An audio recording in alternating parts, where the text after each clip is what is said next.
house, things began to happen to me. With the enchanting Disney classic. When you're with Mary Poppins, suddenly you're in places you never dreamed of. Starring Dick Van Dyke, master of the Cockney accent. Well, now there must be some mistake. Too serious about comedy. Pumping up steam for a historical rematch now on BBC Two. Timewatch pits Stephenson's rocket against its rivals. May the best engine win.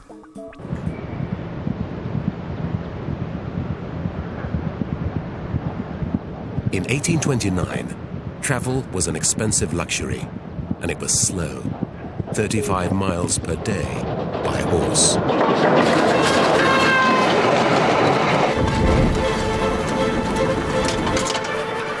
Then came Stephenson's rocket.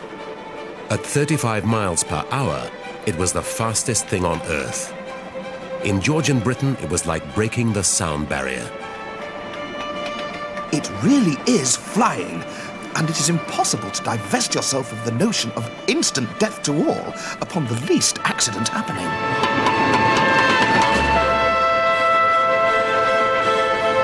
Rocket is famous, not because it was the first locomotive, nor even the best, but because it won an extraordinary competition.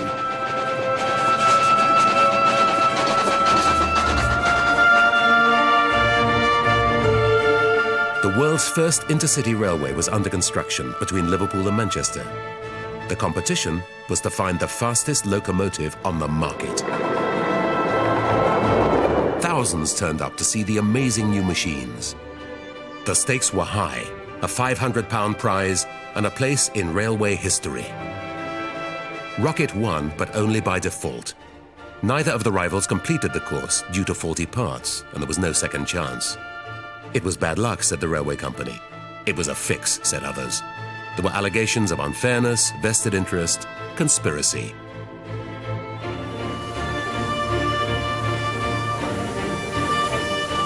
The results of the trials matter because the history of transport might have been very different if Rocket had lost.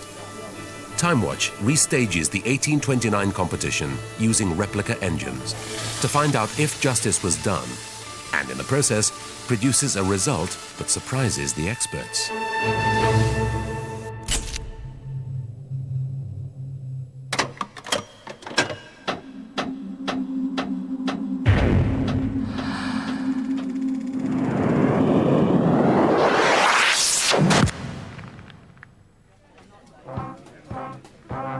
Ladies and gentlemen, it gives me the very greatest pleasure to say that the Rainhill Trials of 2002 are now formally open.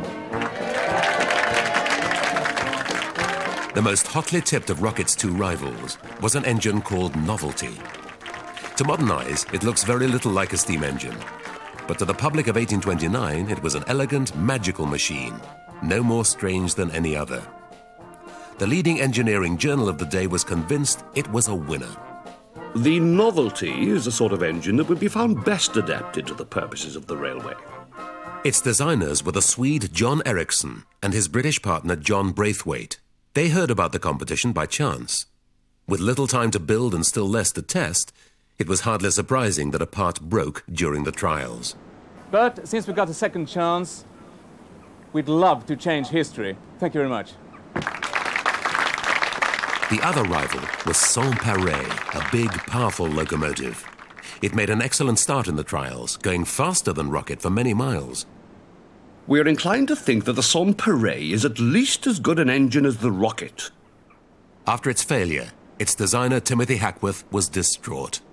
He blamed Stephenson for having made the faulty part, so causing his downfall. Thank you. Timothy Hackworth's engine from Shildon. Probably the only serious contender in the competition. Thank you. Rocket is an icon of the Industrial Revolution, George Stephenson revered as the father of the modern railway, and it all goes back to the Rainhill Trials. But Stephenson may have had an unfair advantage over his rivals. He was employed by the railway company, and he also owned the factory which made Rocket. If Rocket doesn't win, we will not have jobs to go back to. Thank you very much. Only 3 locomotives ran at the Rainhill Trials, but the organisers had been inundated with proposals. Hydrogen gas and high-pressure steam, columns of water and columns of mercury, 100 atmospheres and a perfect vacuum, machines working in a circle without fire or steam. One of these outlandish ideas was actually built and turned up at Rainhill. I think that's what they did in 1829. I think they all laughed. But the man who made it was really very serious. It broke all the competition rules, the only steam coming out of the horse's nostrils. I'm not quite sure about the height and position of its exhaust pipe. Yeah, don't ever complain about covered in soot and steam travelling behind this one. Cyclopede was a provocative statement about horsepower, entered by Thomas Brandreth, a man deeply opposed to steam. It managed 5 miles per hour with 50 people clinging on. Needless to say, it was disqualified. Those who clung on to horsepower had already lost the argument. Britain needed a transport revolution, and all because of one small plant: cotton.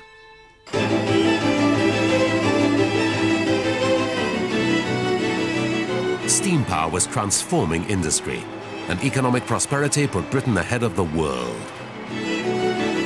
Conditions were right for an industrial revolution, with a mobile labour force, ready investors, and technological genius.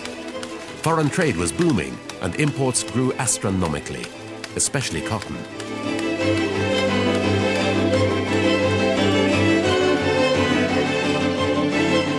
It came from Africa, the West Indies, America, across the sea, and into Liverpool. The problem was getting it to Manchester, where the cotton mills were. Canals were slow and expensive, and the roads were appalling. Goods could sometimes take longer getting from Liverpool to Manchester than they could from New York to Liverpool. Britain's economy had outgrown its infrastructure. Merchants, traders, and investors needed to travel, but it was expensive, slow, and uncomfortable.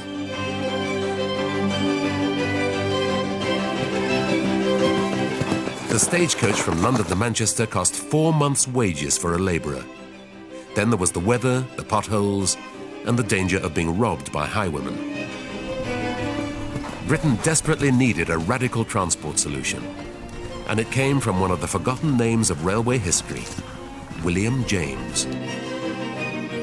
The wealthy civil engineer owned collieries, and in them lay the solution. Mines and quarries were the only places which used rails. It was easier for the horses to pull the heavy loads. Collieries had also been the first places to use steam power, huge stationary engines for pumping water, and more recently, pulling wagons with ropes. James was the first person to realize that these primitive systems could be transformed into an intercity railway.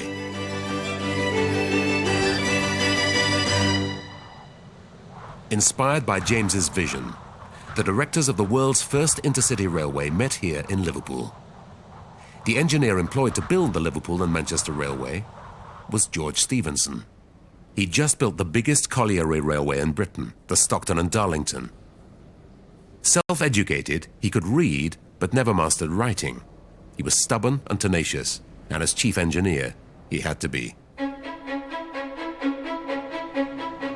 Construction of the line began in 1826, even before it had been decided how the carriages were to be pulled along. It was engineering on a scale never before attempted. A 30-mile thoroughfare through rock and earth, millions of tons of it, shoveled and hewn by hand.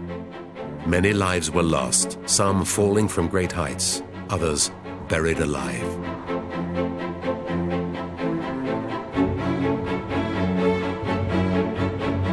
There are several really spectacular pieces of civil engineering along the line. Olive Mount cutting, you travel down from Edge Hill now down into Liverpool, and these sides, you can see the chisel marks, and it's phenomenal what those guys did.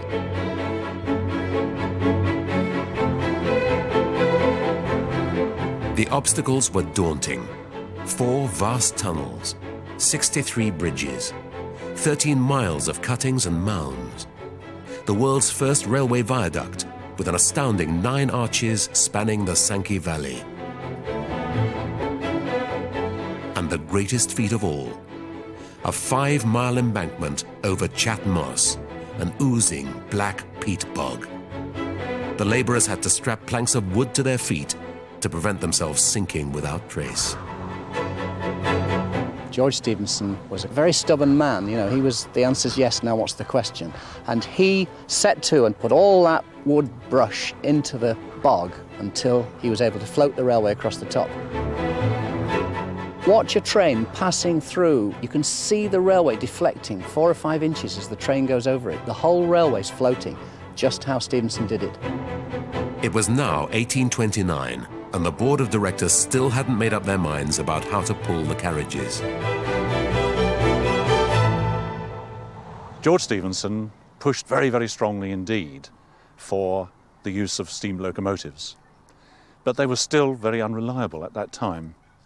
All the experience that they had was on mineral railways, slow speed, always breaking down, a lot of problems. Locomotives had been invented in 1801 by another forgotten hero of railway history, the Cornishman Richard Trevithick. His work was developed by a handful of colliery engineers in the northeast, but none of the locomotives went faster than a horse.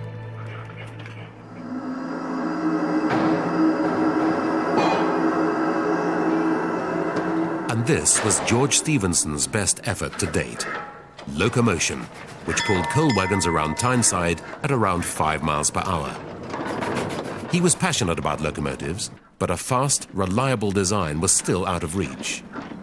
Locomotives were notorious for breaking down or blowing up. He and his son Robert insisted they could turn this into the kind of locomotive the world's first railway needed, but they were running out of time. The directors of the Liverpool and Manchester Railway were, of course, risking a great deal of money, and they needed to be reassured that their money was being well spent. So in spite of George Stephenson's reassurance, they looked for alternative forms of motive power. This was the alternative, almost unthinkable now. Huge stationary engines like the one used in collieries and mills, 30 of them, one every mile along the line, pulling the trains with ropes. Just 6 months before the Rainhill Trials, the directors of the railway had almost made up their minds to implement this plan. All circumstances considered, we are of the opinion that it will be most advisable to adopt the stationary system upon the Liverpool and Manchester Railway. Locomotive designers were furious. The railway would be strangled by ropes. Robert Stephenson raged. Rely upon it. Locomotives shall not be cowardly given up. I will fight for them until the last. It was deadlock, with half the railway board in favour of the Stephensons and locomotives and half absolutely opposed to them. A competition was suggested to see if anyone could turn the lumbering colliery locomotive into a fast, reliable machine. If not, they'd have stationary engines.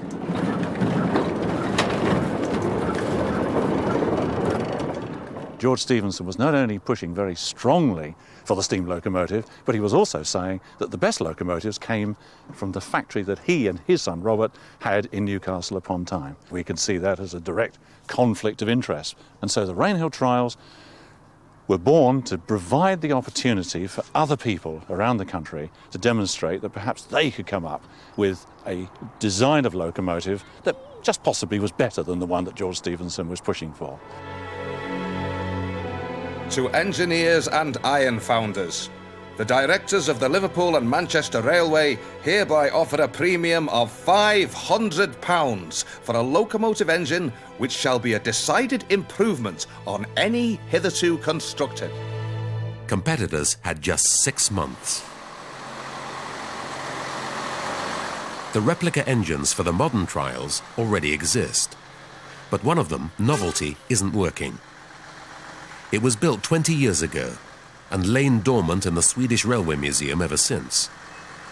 It's been shipped over to Britain to see if it can be brought back to life at the National Railway Museum in York, the home of the replica rocket.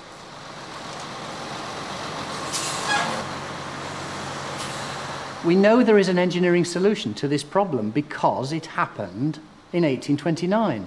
It's not as though we're saying we can turn, you know, aluminium into gold. Something has been done before that works, and all we have to do is to get this machine to match the original novelty. In 1829, Novelty's designer John Ericsson heard about the competition by chance only 2 months before, and it's a tight deadline for the workshop now. We've got repairs to do on the boiler. There's a lot of work to do, a lot of testing to do. But in a way, that's okay, because the original one, the original Novelty, they only had 7 weeks to get the thing together. And that was from the drawings, you know. So I really empathise with the guy, with Ericsson. And I can see the problems that he would have, tremendous problems. Within a week, it's been stripped down to the chassis, with all its innards laid out on the workshop floor. And the boiler inspector is here. By law, every steam engine must have a boiler certificate.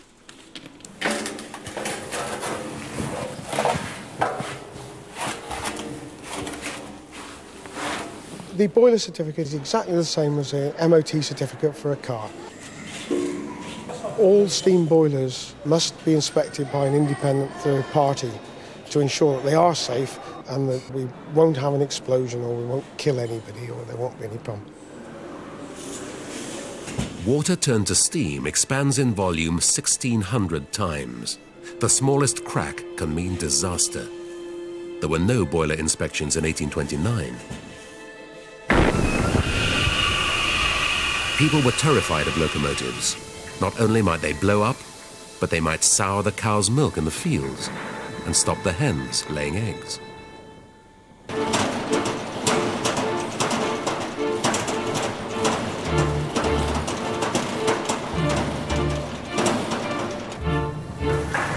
After 5 weeks of intense work, Novelty is ready to be tested.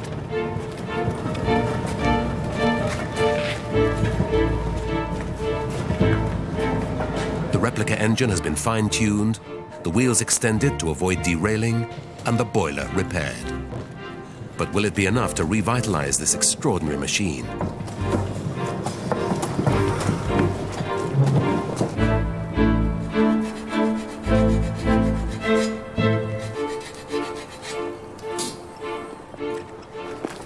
Smoke out the top, yeah. Novelty has a very unusual boiler. The fire is lit at the bottom and the fuel goes in at the top. The problem here is that you can't see the fire, which is a nightmare for any fireman, however competent, because you're firing, I mean, imagine, you know, you're firing an imaginary fire and you can't see what you're doing. What you really want is, you know, a TV camera and a monitor showing what's happening in the fire, and then it would be quite simple. The fire started well, and the pressure began to rise to the magic number, 50 pounds per square inch. Then they hit a problem, a leak. Can you check the feed plan? Traditional boilers take up when they get hot because of the way they're made. This isn't made like a traditional boiler, so it's doing odd things. And it gets down to this thing of there's nothing else like it. There's very few engines of this design in service, and there's nothing quite like this one. The worrying thing is it's doing it now, just when it's got up to pressure. Working on a boiler in steam is normal but dodgy. Do you agree? Yep. But as long as we do it carefully, what pressure have we got? It's dropped to 48. Lovely. Be all right. Now the one nearest the leak.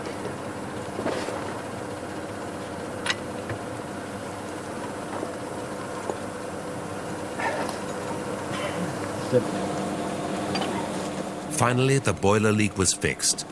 It took 3 hours to get up enough steam to drive the pistons and turn the wheels.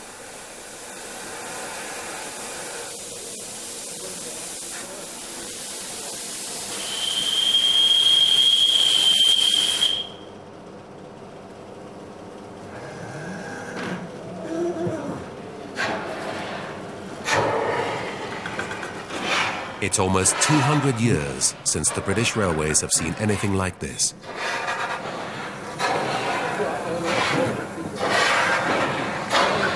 In 1829, with something like this, I mean, the technology must have been fantastic when people saw this sort of stuff.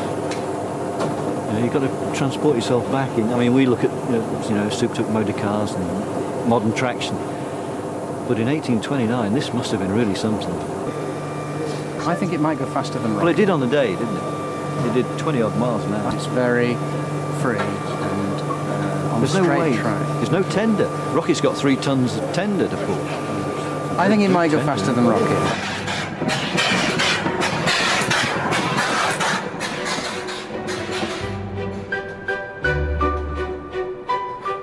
The restaged Rainhill Trials are taking place at Carrog on the Llangollen Railway in North Wales.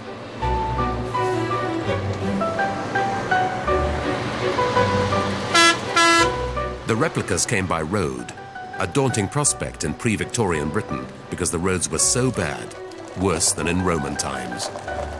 Stephenson's original plan had been to ship Rocket from Newcastle round the top of Scotland to Liverpool. But by great good fortune, it missed the ship, which sank in the North Sea. In those days, the locomotives had to be dismantled for transport and then reassembled at Rainhill, ready for the opening on the 6th of October, 1829.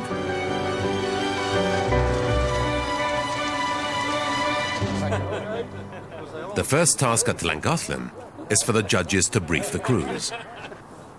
There are 2 objectives. One is to try and do today what they did not achieve in 1829.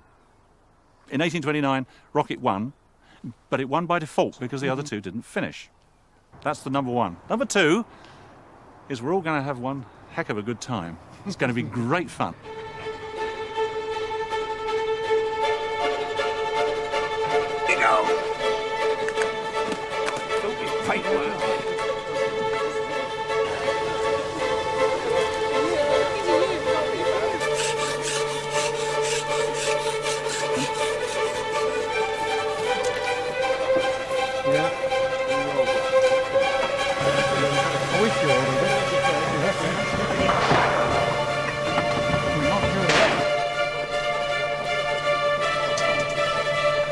Never perhaps on any previous occasion were so many scientific gentlemen and practical engineers collected as they were on the railroad yesterday.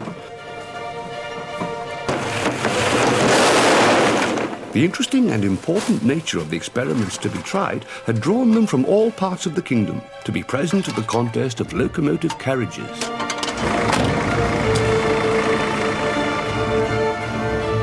One of the modern scientific gentlemen is Robert Shaw, director of the Swedish Railway Museum.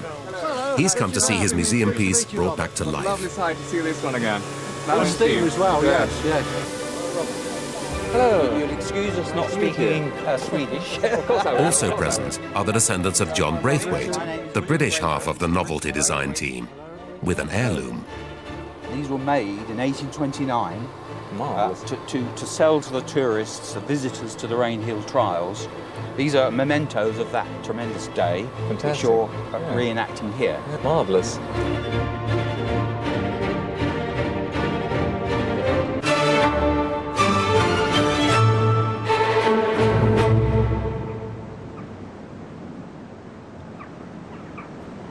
It's a real opportunity to try out things which didn't happen in 1829. Unlike the other 2 engines, Sans-Pareil didn't do a demonstration run to show off to the crowd how fast it could go.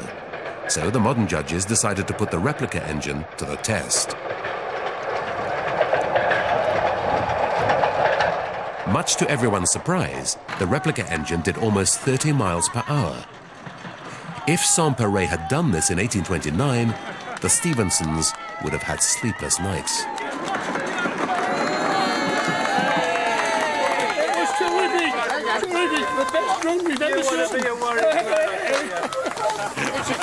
However, the Rainhill Trials weren't only about bursts of speed. In 1829, the railway company needed to know if a locomotive could pull carriages efficiently between Liverpool and Manchester.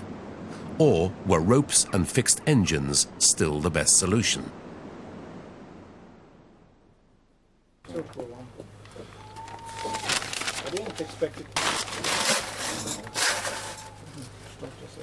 It's 5:30 in the morning on the first day of the restaged trials, and the replica novelty crew is preparing to try and change history. The engine's in good shape, but the biggest headache is still the top-loading fire. Very, very difficult. It's guesswork. I've just got to guess what's down there and hope for the best. I mean, it looks like it's burning okay, but I don't know whether the coke's catching fire yet. I mean, I can't put my head in that and look down, can I? Because, well, it's a bit hot.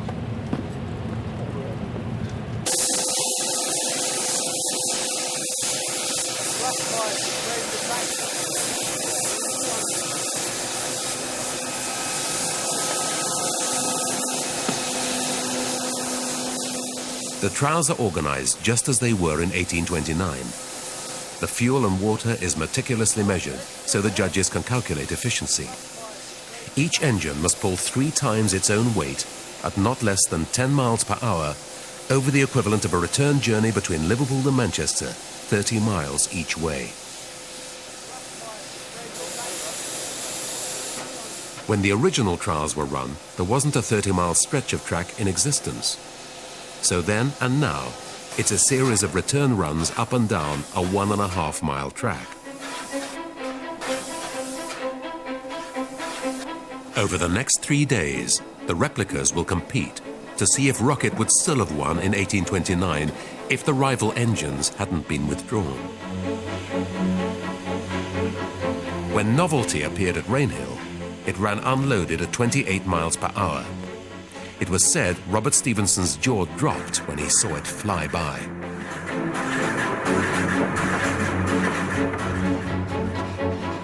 The great lightness of this engine, it is about 1/2 lighter than Mr. Stephenson's, its compactness and its beautiful workmanship excited universal admiration.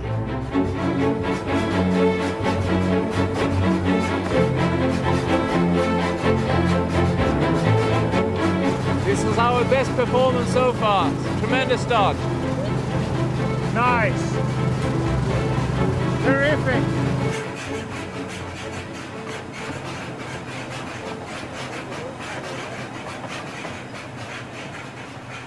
Novelty was undoubtedly the favourite. It was shiny, sleek and stylish, a world away from the heavy colliery engines of Hackworth and Stephenson. Its supporters thought it could set the pattern for the new railways. They imagined it pulling a variety of small bespoke carriages, some loaded with private coaches, rather like today's motor rail service.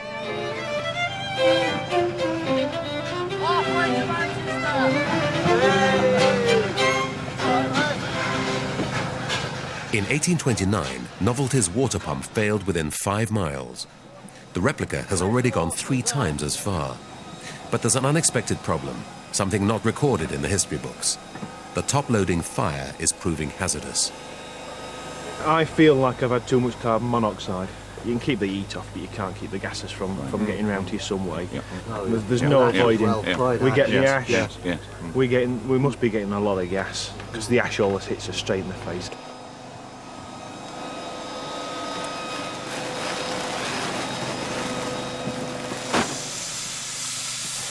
The crew soon recovers and is ready to continue. The Rocket crew is keeping a close eye on their rival. That was a pretty good pit stop, I think. Yeah. About 5 or 6 minutes. Out in the centre. Water, oil. Yeah. But the efficiency of it's quite good, you see, and this is all about efficiency, and they've only taken on, a few bags of coal. That surprised me.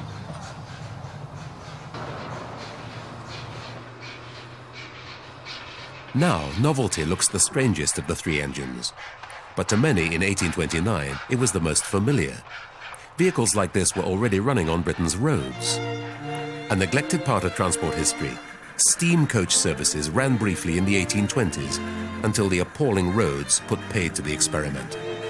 It was fascination with this sort of development that brought John Ericsson to Britain from Sweden. He and John Braithwaite produced fire engines. They were horse-drawn vehicles, and the steam engine was used to pump water to put out fires.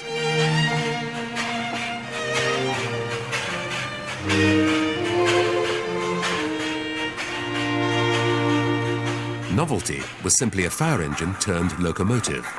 And, judging by the replica's performance, the boiler wasn't quite up to the job. Over the second part of the journey, it struggled to make enough steam. It's been very exciting to see it going, but a bit disappointing as it slowed down. It just managed to reach the final judging post, and then it ran out of steam. Will he be disqualified if we push him? Yeah, he's outside. I think we ought to take a walk and see if we can assist. Like now. Let's go down and have a look. All right. Yeah.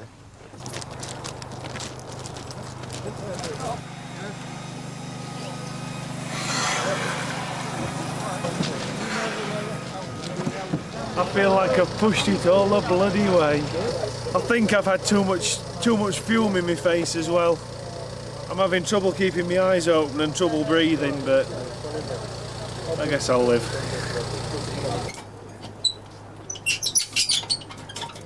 Andrew and Dave are finding out why Novelty ran out of steam. It's clinker, molten ash which sets solid and stifles the fire if it's not removed. That's why my fire died. Novelty's design didn't allow for clinker removal during the journey. The problem is now, if you did that halfway through, you can never get your grate back in. It's red hot. 2 hours wait, isn't it? And you can't quench it because it would crack. Might as well stop now while we're in the station. I think the circumstances are dictating the decision for you. I think we've proved once and for all why there are only ever 3 engines like this, and there are a dozen engines like that, and every other one looked like rocket. Right. Yes, I think that's absolutely right. Yep. Yeah. Don't ask me to do it again. In 1829, the Liverpool and Manchester directors were sufficiently impressed to order 2 larger engines like Novelty. But far from pulling small bespoke carriages with upmarket passengers, they were relegated to pulling coal.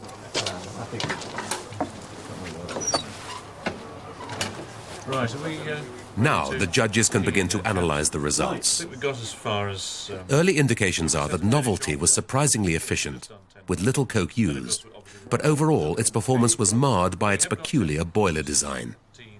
32, 35. 16, 32.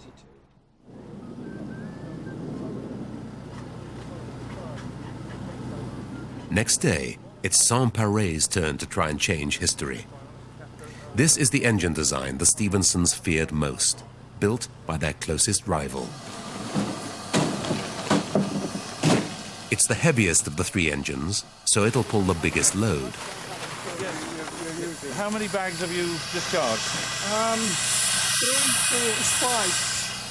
5. In 1829, Saint-Pare's fuel consumption was enormous, 4 times as high as Rocket's. Timothy Hackworth said this was due to his engine malfunctioning and didn't reflect its true efficiency. Now's the chance to find out if he was right. 3 more. Saint-Pare was outperforming Rocket on the first day of the trials, and we intend to keep that going. Good luck, lads. Godspeed. Thank you all. We've already proven reliability, we've proven speed, we've proven some economy, and we've fine-tuned the engine, and we're really ready to go for it.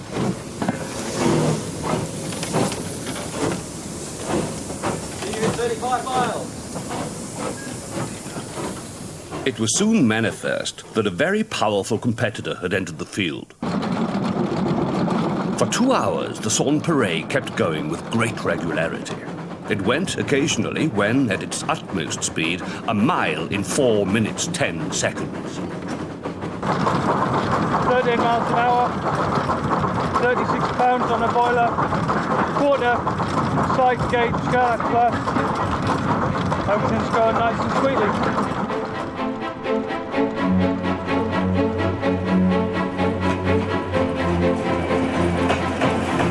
Hackworth had every right to think he could win the Rainhill Trials. A leading engineer, he was frequently consulted during the debate about locomotives versus stationary engines and advised Robert Stephenson. Hackworth was the authority because he had designed the best locomotive in Britain, the mighty Royal George. It was state-of-the-art, powerful and economical, surpassing anything Stephenson had built. Crucially, it could pull loads at 9 miles per hour. Sans-Pareil was a scaled-down version of the Royal George, 4 wheels instead of 6, but with the same massive firebox. The Rainhill judges also noted the U-shaped flue, which doubled the heating surface of earlier boilers. More steam meant more speed. 19!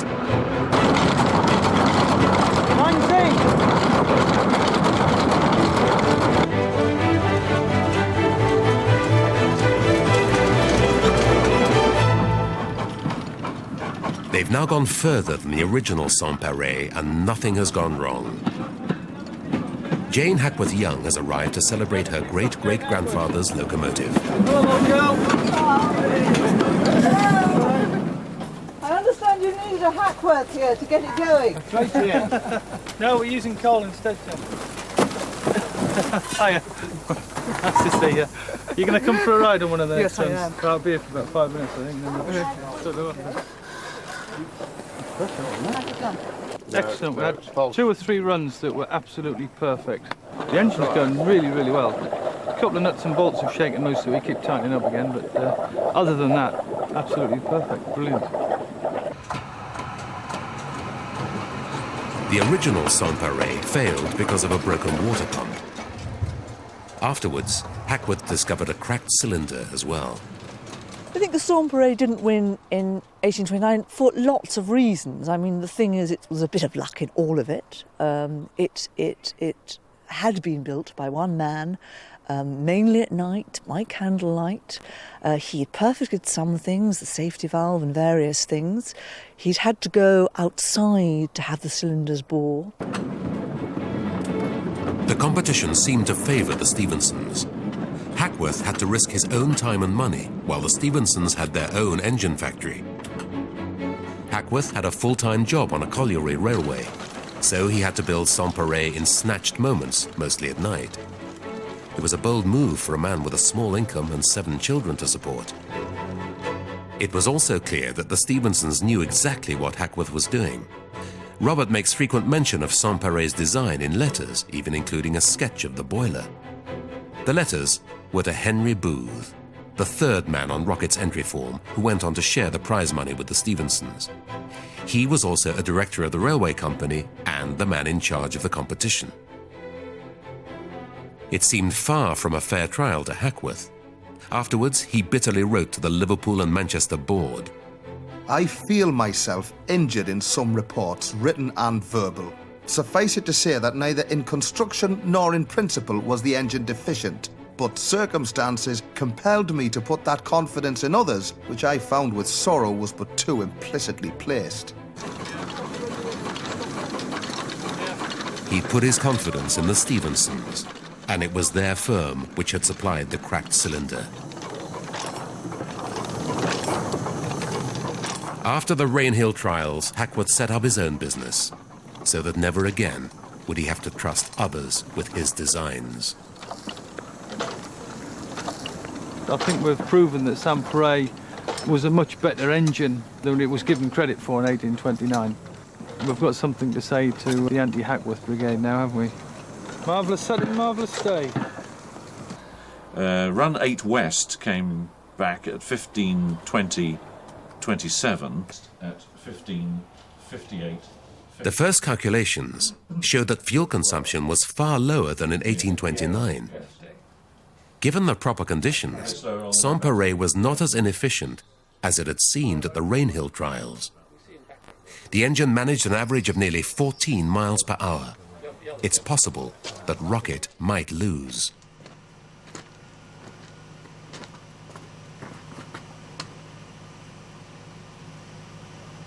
When the Rainhill judges inspected Rocket, they found a type of boiler they'd never seen before. Instead of a single element like Novelty or a U-shape like Sans-Pareil, it had many tubes running from the back of the firebox through the water.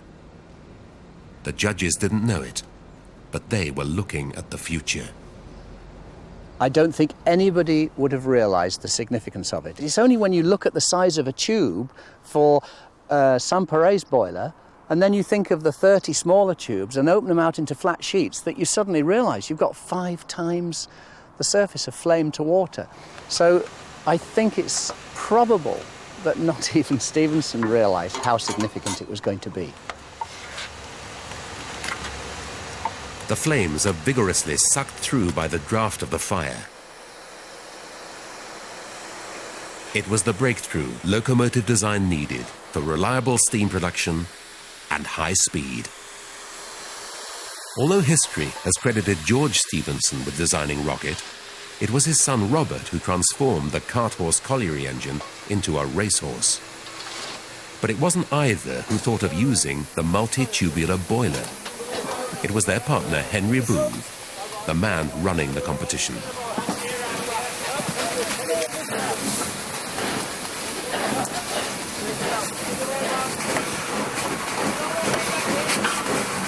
Robert Stephenson made many other design improvements. He wanted it to look elegant and light, and he made efficient use of the exhaust steam. As each billow of steam goes up the chimney, it's like a cork coming out of a bottle, and it pulls the gases from the fire through and bringing the fire to life. This was the first locomotive where the fire, instead of burning red with yellow flames, burned white and incandescent and made enormous amounts of steam.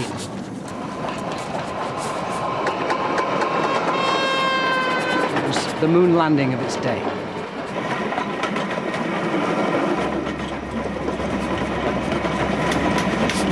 In 1829, Rocket's outstanding performance dazzled everyone.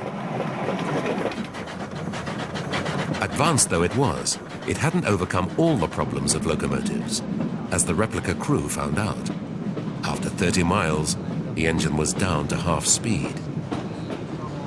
Dave's just come back and said we're clinkering up, so what he's got to do is to grate the clinker up into small enough pieces that will go down through the bars, and then we recover it.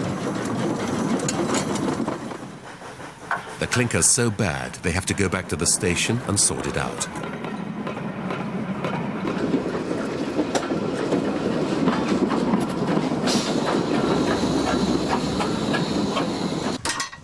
That's going to be useless. Yeah. Just pop underneath, Ray. Yeah. Unlike its rivals, Rocket's grate can be accessed without losing the fire. But even so, clinker is difficult to deal with. It's hard down there, can't get through. Yeah, you ever go down there, just in this corner. Bring it through to me. Right, okay. It made the crew realise how tough the Rainhill Trials must have been, even for the winning team. I think we were a bit cocky on about the 8th run before it all started to go wrong.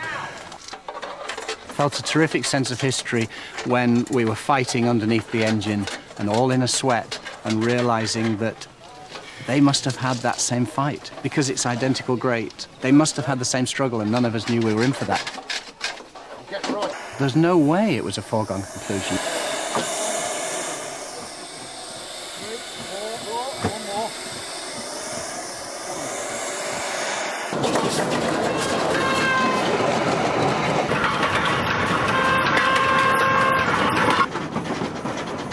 The Stephensons had invented the first modern steam engine, but it was still just a prototype. Rocket was obsolete within months of the trials. He wasn't seriously contending for a locomotive like this that was going to run on the Liverpool and Manchester Railway. What Stephenson did was to get the racehorse that would win that particular steeplechase. It's a brilliant locomotive for winning the Rainhill Trials. In 1829, the judges were in no doubt. We are unanimously of the opinion that Mr. Stephenson's engine has complied with the stipulations and conditions, and that it is the best engine which has been exhibited at Rainhill during these experiments. Thank you. Well done, Ray. Thank you. Lovely. Good. Thank you. Well done. There we are. There we are.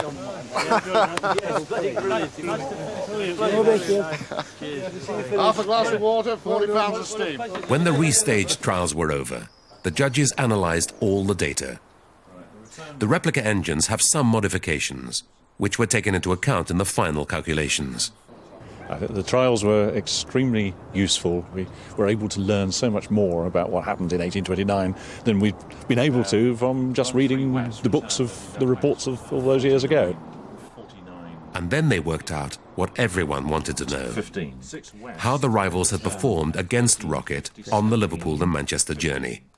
The results were astounding. Sans-Pareil did the same average speed as the original Rocket.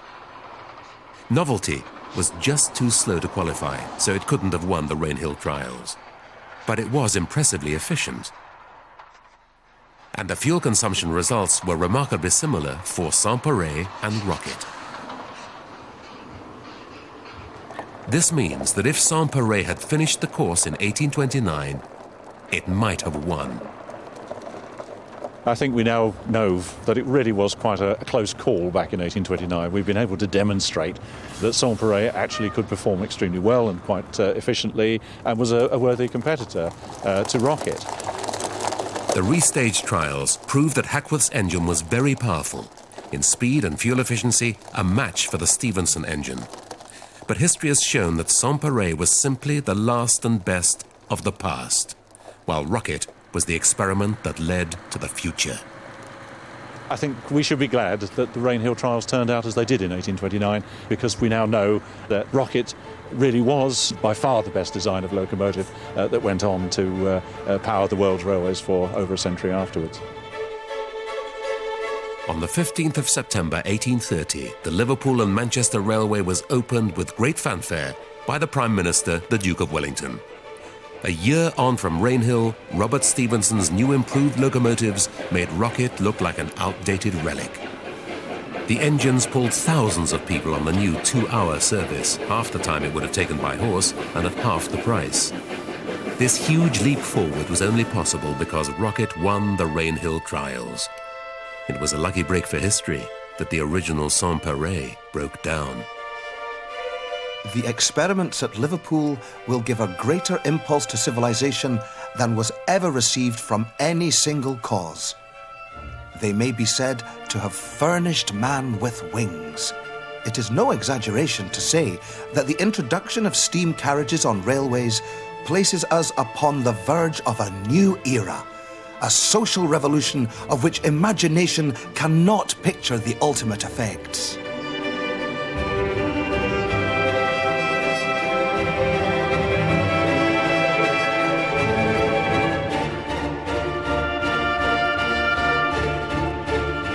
Modern life began with the Rainhill Trials.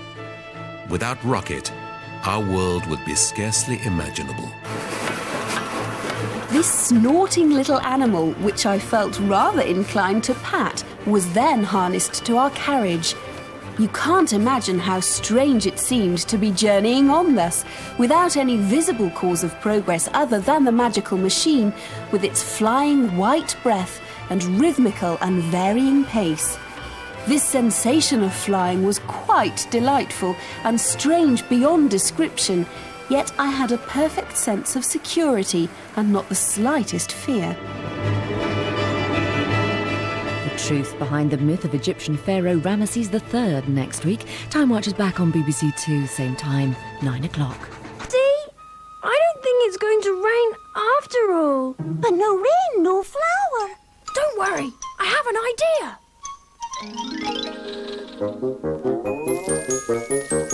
Oh, I just love the sound of rain. Yes, me too. Skylar, look!